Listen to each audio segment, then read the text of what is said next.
चतुर बीरबल में आज की कहानी है सही रास्ता। एक बार की बात है, बादशाह अकबर अपने सैनिकों के साथ शिकार पर निकले। शिकार करते करते वो इतने आगे चले गए कि वो अपने दल से छूट गए। उनके साथ बस कुछ ही सैनिक रह गए थे। अब शाम होने को थी और सूरज ढलने वाला था। साथ ही अकबर और उनके साथ के सैनिकों को भूख भी सताने लगी थी। काफी दूर निकल जाने के बाद बादशाह अकबर को यह एहसास हुआ कि वो रास्ता भटक गए हैं। वहाँ आसपास कोई नजर नहीं आ रहा था जिससे रास्ते के बारे में पूछा जा सकता था। थोड़ी दूर और चलने पर उन्हें एक तिराहा नजर आया। बादशाह को यह देखकर थोड़ी खुशी हुई कि चलो इनमें से कोई न कोई रास्ता तो राजधानी तक जाता ही होगा। लेकिन सभी इसी उलझन में थे कि किस रास्ते पर चला जाए ताकि हम राजधानी तक पहुंच सके। तभी सैनिकों की नजर सड़क के किनारे खड़े एक छोटे से लड़के पर पड़ी। वह लड़का बड़ी हैरानी से महाराजा के घोड़े और सैनिकों के हथियारों को देख रहा था। सैनिकों ने उस बालक को पकड़कर महाराज के सामने पेश किया।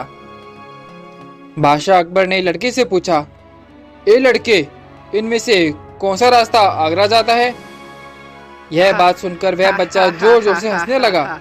यह देखकर राजा को बहुत गुस्सा आया, लेकिन उन्होंने शांत भाव से उससे उसकी हंसी का कारण पूछा।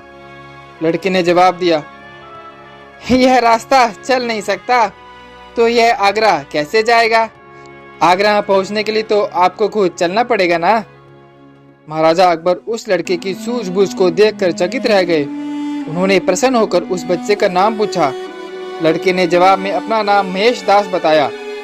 महाराज ने उसे इनाम में सोने की अंगूठी दी और दरबार में आने का न्योता दिया।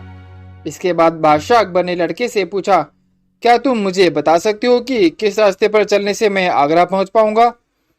लड़के ने बड़ी शालीनता से सही रास्ता बताया और महाराज अपने सैनिकों के साथ आगरा की ओर चल पड़े। यही लड़का बड़ा होकर बीरबल के नाम से प्रसिद्ध हुआ और बादशाह अकबर के नवरत्नों में से एक कहलाया।